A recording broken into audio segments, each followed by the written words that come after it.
আমরা পেয়েছি আমাদের মধ্যে অনেক ত্যাগী সন্ন্যাসী বৃন্দ, বিবেকানন্দ মিশনের সেক্রেটারি নিত্যরূপানন্দ যে মহারাজ, এরকম অনেককে আমরা পেয়েছি যাদের হাতে আমরা এই সামান্য সেবাটা তুলে দিতে পেরেছি। আর বেঙ্গল এনামেল উনি এসেছেন, অসীম বাবু দেরি করবে না, চলে সে সময় চলে যাচ্ছে। এই তো প্রধান অতিথি দেবেন অভিষেক বন্দ্যোপাধ্যায় মহাশয়। আসুন অসীম বাবু, এইদিকে আসুন।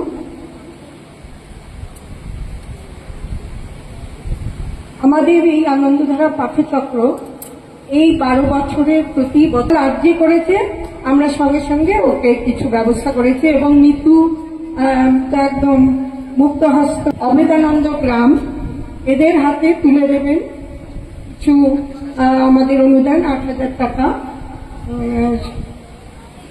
আমাদের পরম সৌভাগ্য, স্বামীজি বলেছেন তুমি দিয়েছ, তোমার কোনো কৃতিত্ব নেই, যিনি গ্রহণ করছেন তাতেই তোমার কৃতিত্ব, যে তিনি দয়া করে গ্রহণ করছেন, এটাই আমরা ধন্য যে ওনার।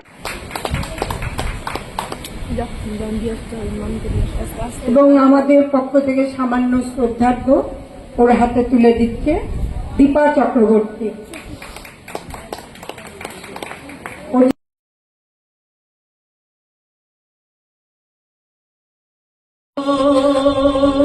কৃষ্ণ নামে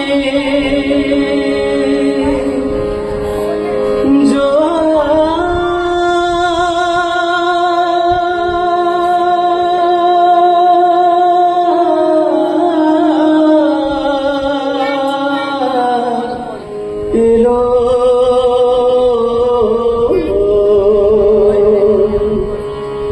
রাম কৃষ্ণ নামে জোয়ার এলো, ভাসিয়ে দেনা তোরি ভাব ভক্তি উথলে ওঠে আহামরি মরি, ভাব ভক্তি উথলে ওঠে আহামরি মরি। রাম কৃষ্ণ নামে জোয়ার এলো, কৃষ্ণ নামে জোয়ার এলো, ভাসিয়ে দেনা তোরি ভাব ভক্তি উথলে ওঠে আহামরি মরি, ভাব ভক্তি উথলে ওঠে আহামরি মরি।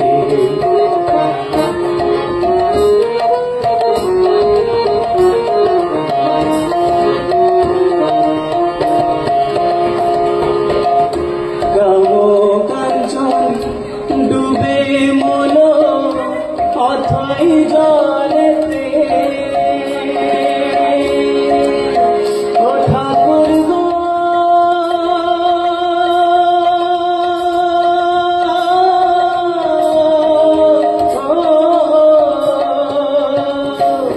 কাম কাঞ্চন ডুবে মন অথই জলেতে,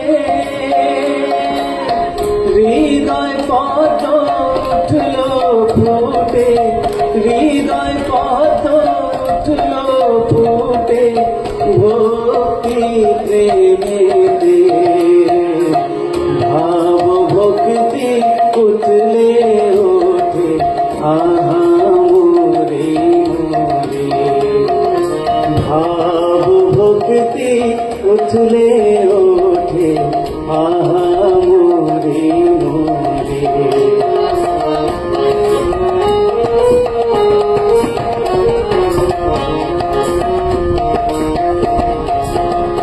তুমি ভয় পেও না মাঝ দরিয়ায় যদি ঝড় ওঠে, তুমি ভয় পেও না মাঝ দরিয়ায় যদি ঝড় ওঠে, যদি ইন্দ্রিয়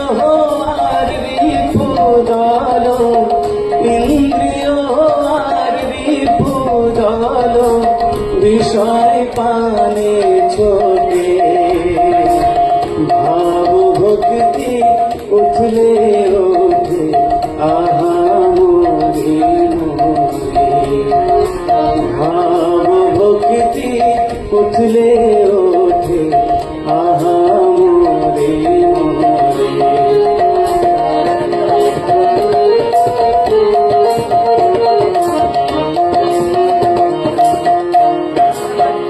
নামের হালটি ধরে শক্ত করে বেজা করি ও ঠাকুর গো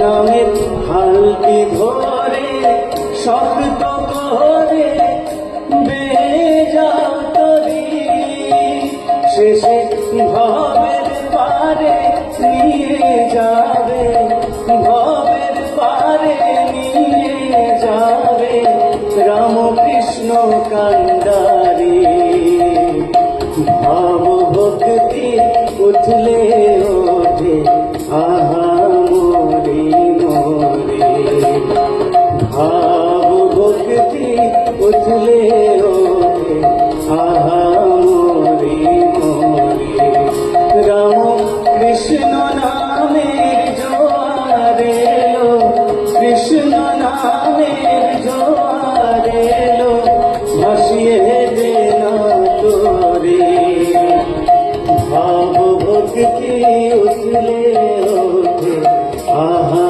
মোরে মোরে ভাব ভক্তি উঠলে ওঠে আহা মোরে মোরে ভাব ভক্তি উঠলে ওঠে আহা মোরে মোরে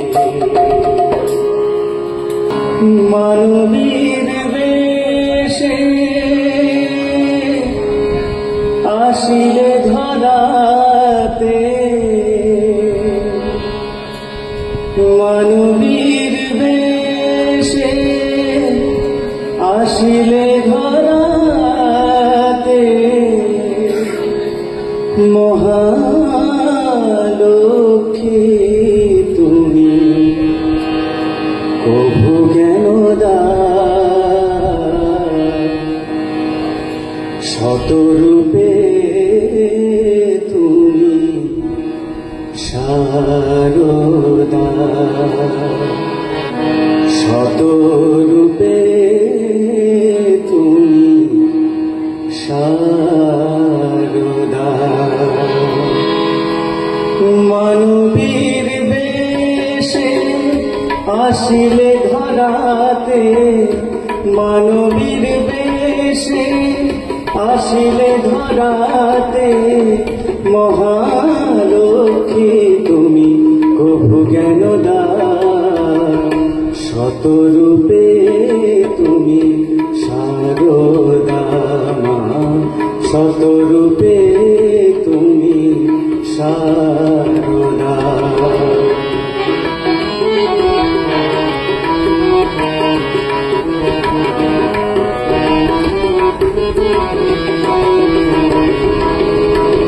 রাম কৃষ্ণে তুমি শক্তি রাধা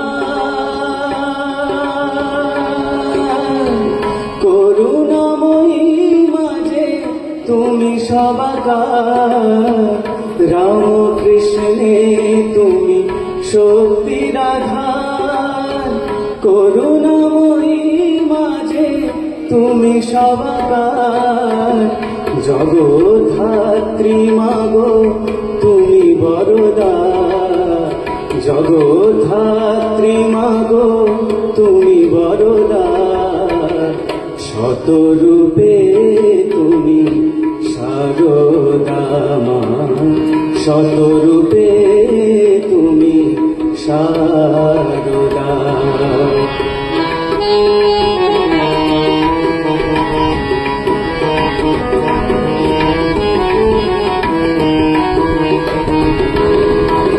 সেজেছিলে রাধা তুমি বৃন্দাবনে সীতা হয়ে কেঁদেছিলে অশোক কাননে সেজেছিলে রাধা তুমি বৃন্দাবনে সীতা হয়ে কেঁদেছিলে অশোক কাননে শারদেশ্বরী হয়ে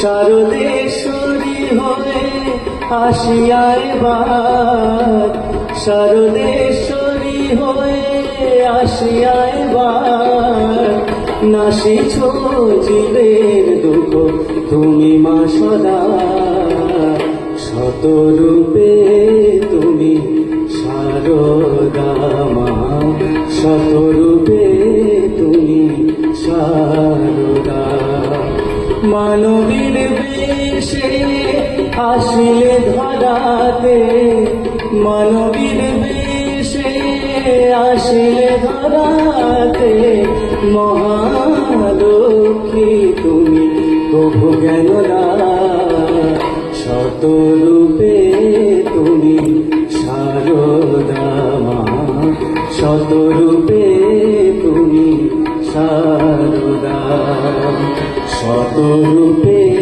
তুমি শারদা মা শতরূপে তুমি শারদা।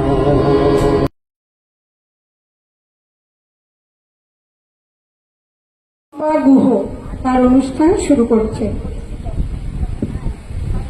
নমস্কার, শুভ নববর্ষ।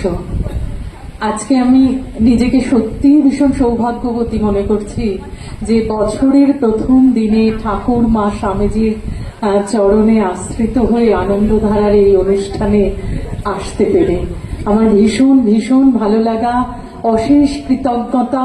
এখানে অনেক গুণীজন আছেন, বয়স্ক মানুষ আছেন, অনেক মানে কি বলবো, আমার দীপালিদি বললেন গুণী না, আমি যা শুনলাম এতক্ষণ এখানে বসে আমি পুরো মোহিত। তো তাদের সকলের প্রতি আমার সত্যি অন্তরে শ্রদ্ধা এবং প্রণাম জানিয়ে আমি আমার আজকের নিবেদনে যাচ্ছি। দাদা বলেছিলেন, একটু আগে দাদা বলে গেলেন রবীন্দ্রনাথের কথা, তার গভীর চেতনার কথা। তো তার দু চারটি গীতাঞ্জলি কাব্যগ্রন্থে তার দু চারটি পংক্তি দিয়ে যেটা আমার কাছে বেদমন্ত্রের মতো মনে হয়, সেটি এই নববর্ষের সন্ধ্যায় উচ্চারণ করে আমি আমার অনুষ্ঠান শুরু করছি। অন্তর মম বিকশিত করো অন্তরতর হে,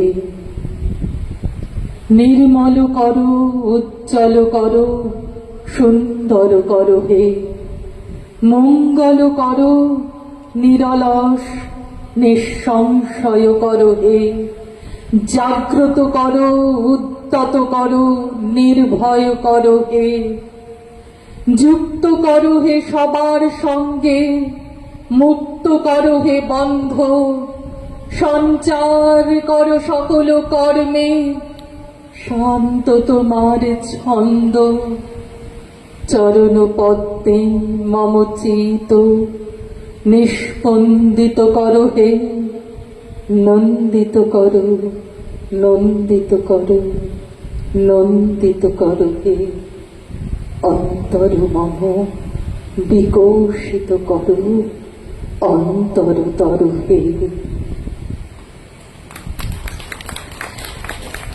আমি পরে যে অংশটি আমার নিবেদনে রাখবো সেটি একটি পাঠ।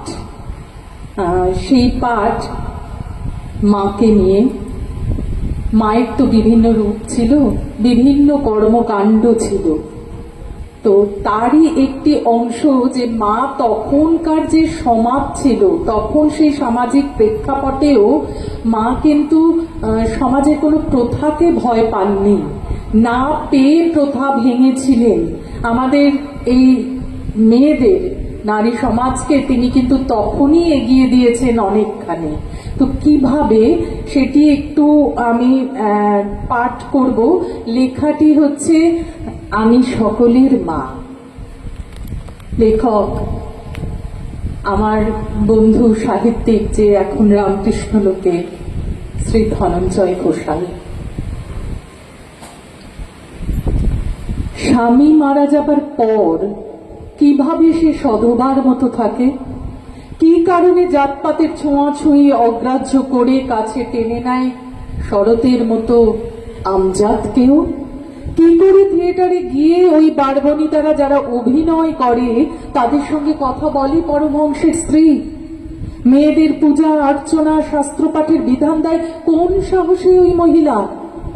প্রশ্ন এও উঠল যে ব্রাহ্মণ বিধবা জয়রামবাটির মতো অজ গ্রামে নিজের হাতে মাংস রান্না করে সন্তানদের খাওয়ায় কোন অধিকারে, কোন অধিকারে শারীরিক অসুচির সময় মেয়েরা পুজোয় অংশ নিতে পারবে বলে ওই বিধবা বিধান দিয়েছে? এই ধরনের প্রশ্ন উঠবে তা আমি জানতাম, কিন্তু ওই যে ঠাকুরের নির্দেশ, তিনি তো পরমহংস। বদ্ধ সময়ে মনের মুক্তি যদি না আসে তাহলে ভক্তি হবে কি করে? সংস্কারকে মেনে চলা ভক্তি নয়, এইটি বুঝেছিলুম ছোট থেকে। ছোটবেলার কথা যখন এলো তখন বলি, আমার মা আমার নাম রেখেছিলেন ক্ষেমঙ্করী। আমি হবার আগে আমার যে মাসিমা জয়রামবাটিতে এসেছিলেন তার একটি মেয়ে হয়। মাসিমা তার নাম রেখেছিলেন সারদা। সেই মেয়ে মারা যাবার পর আমি হই। তখন মাসিমা আমার মাকে বলেন, দিদি তোর মেয়ের নাম রাখ সারদা। সেই থেকেই আমি সারদা। শিক্ষা ব্যবস্থা প্রায় শূন্য। গ্রাম্য পাঠশালা, যাত্রা, কথকতা, কীর্তন এসব শুনেই লোকশিক্ষার উপকরণ সঞ্চয় হয়েছিল কিছু। সেই আমি রামচন্দ্র শ্যামাসুন্দরীর প্রথম সন্তান। ওই বছর 6 মাথায় বিবাহ হয়ে গেল কামারপুকুরের সেই যুবকের সঙ্গে। বিয়ের দিন মাস কিছুই এখন আর মনে নেই, তবে ওই 1278 সালের কাছাকাছি জয়রামবাটি থেকে দোল পূর্ণিমা উপলক্ষে একদল পুরুষ মহিলা যখন গঙ্গা স্নানে যাচ্ছিলেন তাদের সঙ্গ নিলুম আমি, অষ্টাদশী সারদা। সঙ্গ নিতেই হলো, কারণ গাঁয়ে ছড়িয়ে গেছে রাসমণির মন্দিরের পূজারী ছোট ভট্টাচ গদাধর চাটুর্যে উন্মাদ রোগগ্রস্ত হয়েছেন। বাবার সংসারে থেকেও স্বামীর এহেন আচরণের খবরে প্রতিবেশীদের গুঞ্জনের সত্যতা দেখতে সারদা তার বাবাকে সঙ্গে নিয়ে সেই যে রওনা হয়েছিল সেই সময় দক্ষিণেশ্বরের উদ্দেশ্যে। এও কি নিয়ম ভাঙা নয়?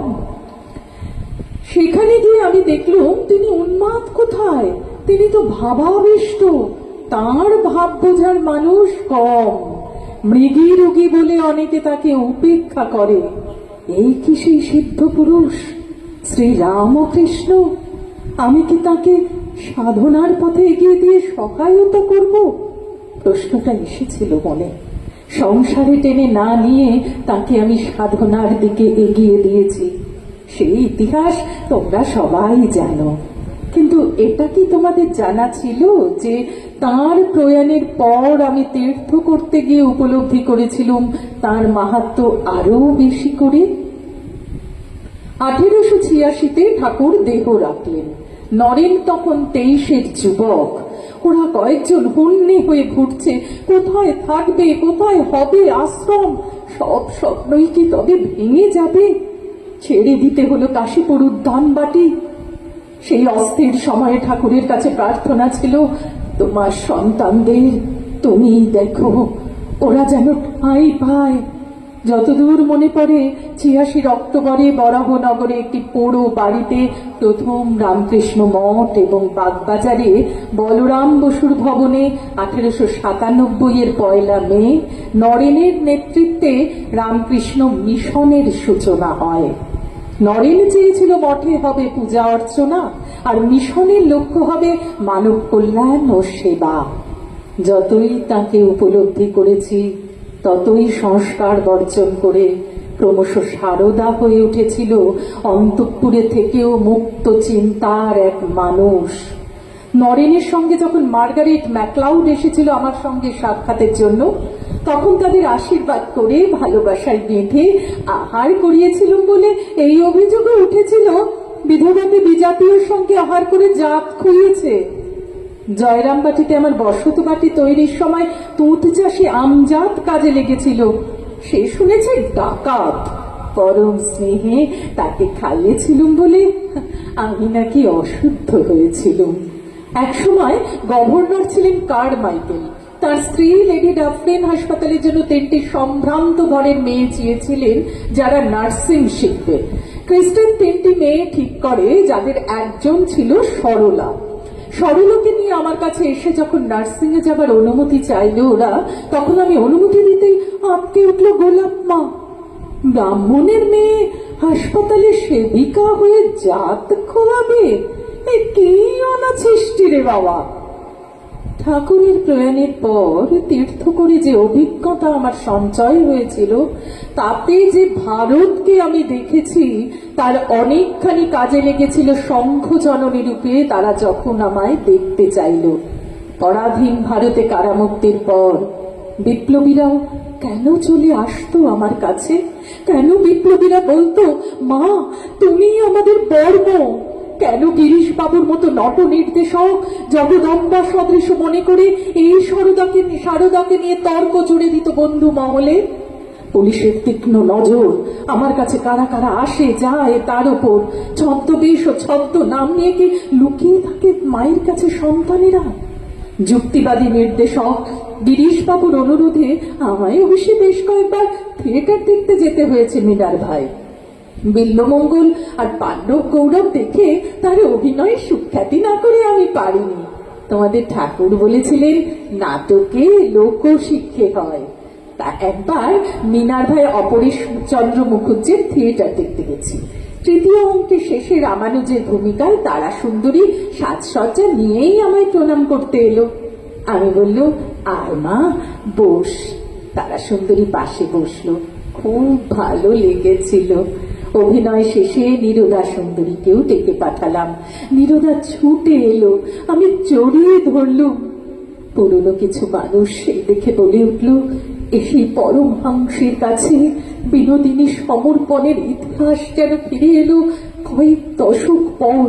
3 কড়ি ও তারা সুন্দরী আসতো আমার কাছে, ওরা গান গাইতো। সমাজ ওদের ঠিকভাবে নেয় না, কিন্তু আমি না নিলে কে নেবে?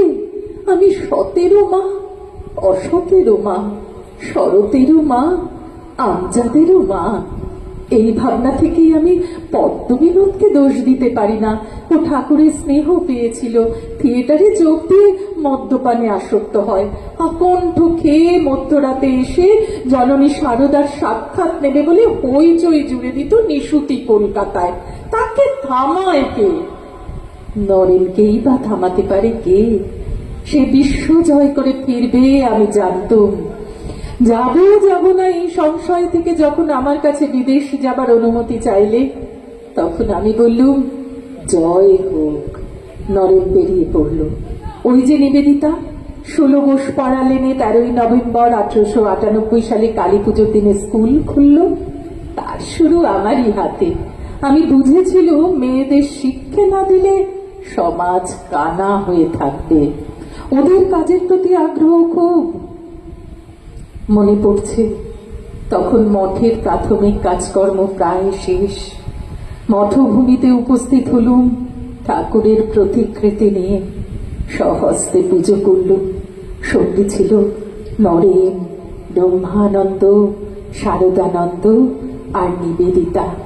নরেন বললে, মা তুমি আপনার জায়গায় আপন মনে হাঁফ ছেড়ে বেড়াও। বেলুড়ের অমন ফাঁকা জায়গায় দাঁড়িয়ে মনে পড়েছিল দক্ষিণেশ্বরের দিনগুলোর কথা। আটপুরেও যেন ঠিক হাঁপ ছেড়ে বেড়ানোর জায়গা ছিল। মাস্টারমশাই কথামৃতর পাণ্ডুলিপি শুনিয়ে যান। মনে পড়ে কত কথা, থেকে থেকেই মনে পড়ে ঠাকুরের সহজ কথায় গভীর বিষয় বুঝিয়ে দেবার ঘটনা। তখন কত মেয়ে এগিয়ে আসছে, আমি আর কি বা করতে পারলুম? করল তো সব ওরাই, ঠাকুরের ভক্তবৃন্দ। আমি গুরুপত্নী বা শঙ্খজননী থেকে ওদের ভরসা জুগিয়েছি। অন্তঃপুরে থেকে যত পথ তত মতের ভিতর সারদা কি বুঝতে পেরেছিল মেয়েদের অবরোধ প্রথার বাইরে আনাই শুধু কাজ নয়, সমাজটাকেই বদ্ধতার বাতাবরণ থেকে মুক্ত করতে স্বাধীন চিন্তার দরকার। ঠাকুরের কথায় বিজ্ঞান বা যুক্তিকে ভরসা করে এগিয়ে যাওয়া। দক্ষিণেশ্বরের দিকে চেয়ে থাকি, অগণিত ভক্তেরা ঠাকুরের নাম নিয়ে শান্তি ফিরে পাচ্ছে সংসারে।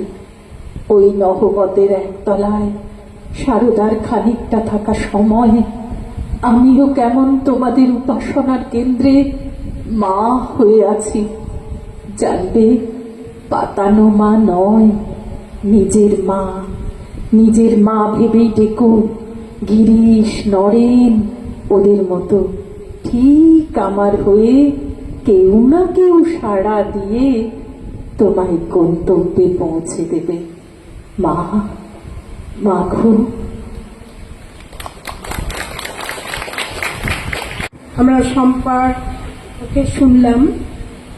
আমরা শ্রী শ্রী ঠাকুর, শ্রী শ্রী মা এবং স্বামীজির ভাবধারায় সিঞ্চিত হতেই আজকে এসেছি। এবং ও যে পাঠটি করে আমাদের শোনালো, সত্যি সেই নরম সবার মা, তিনি যে প্রয়োজনে শক্ত হতে পারেন সেটাও কিন্তু ছিল, তাই না? যখন ঠাকুরকে একদিন একটু চরিত্রের দোষ ছিল, এরকম মহিলা মায়ের হাত থেকে খাবার নিয়ে ঠাকুরকে দিতে যান, ঠাকুর বুঝেছিলেন, বলেছেন যে এদের দিয়ে আমাকে খাবার পাঠাবে না। মা বলেছিলেন, ঠাকুর আমি তো পারবো না। মা বলে যদি কেউ আমাকে ডাকে তাহলে আমি সেটা শুনবই। তাই ঠাকুরের কথা গ্রাহ্য করা এটাও কিন্তু মা করেছিলেন। সেই যুগে একদম সংস্কার বাদ দিয়ে সুসংস্কারের পথে সমস্ত নারী সমাজকে এগিয়ে নিতে সাহায্য করেছেন আমাদের এই শ্রী শ্রী মা। শম্পা অপূর্ব বলল এবং ওর বাচন ভঙ্গি আপনারা শুনেছেন, অসাধারণ। ও আমাদের এই খড়দহের অত্যন্ত সুনামী বাচিক শিল্পী। আমাদের পক্ষ থেকে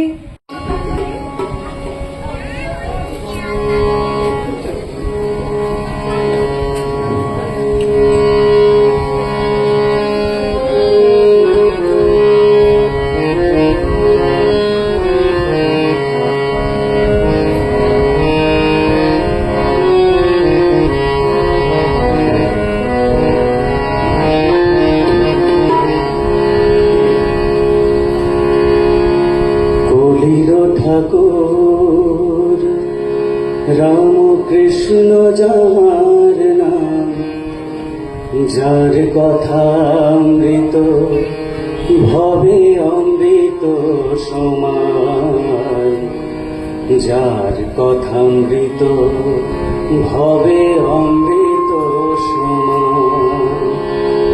কলির ঠাকুর রামকৃষ্ণ যার নাম, যার কথা অমৃত হবে অমৃত সমান, যার কথা অমৃত হবে অমৃত সমান।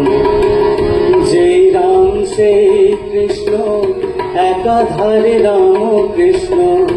যেই রাম সেই কৃষ্ণ, একাধারে রাম কৃষ্ণ। পরম পুরুষ তিনি, তিনি ভগবান। কলির ঠাকুর রামকৃষ্ণ যার নাম, যার কথা অমৃত হবে অমৃত সমান, যার কথা অমৃত হবে অমৃত সমান।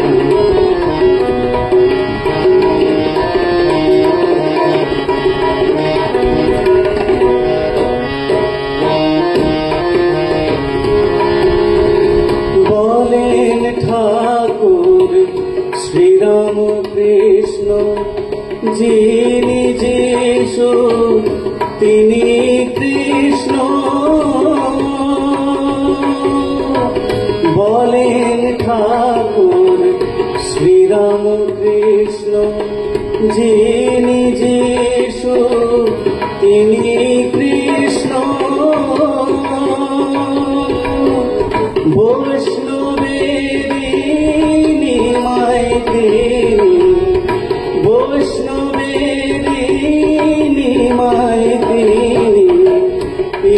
সামসা সব সমান কলির ঠাকুর রামকৃষ্ণ যার নাম, যার কথামৃত হবে অমৃত সমান, যার কথামৃত হবে অমৃত সমান।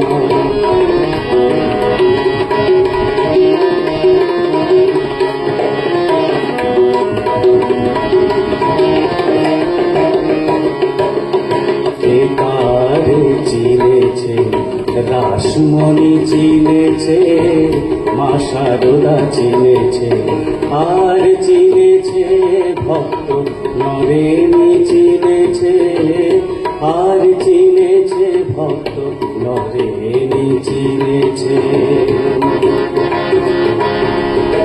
তারে চিনেছে রাসমণি, চিনেছে মা শারদা, চিনেছে আর চিনেছে ভক্ত নরেনি, চিনেছে আর চিনেছে ভক্ত নরেনি, চিনেছে। কামার পুকুর হলো ধন্য, দক্ষিণেশ্বর হলো পুণ্য, কামার পুকুর হলো ধন্য, দক্ষিণেশ্বর হলো পুণ্য, তীর্থ হলো বঙ্গভূমি, তীর্থ হলো বঙ্গভূমি, ধন্য যে রাম কৃষ্ণ নাম, হরির ঠাকুর রামকৃষ্ণ যার নাম, যার কথামৃত হবে অমৃত সমান, যার কথামৃত হবে অমৃত সমান। যে রাম সেই কৃষ্ণ একাধারে রামকৃষ্ণ, যে রাম সেই কৃষ্ণ একাধারে রামকৃষ্ণ, পরম পুরুষ তিনি, তিনি ভগবান, হরির ঠাকুর রামকৃষ্ণ যার নাম,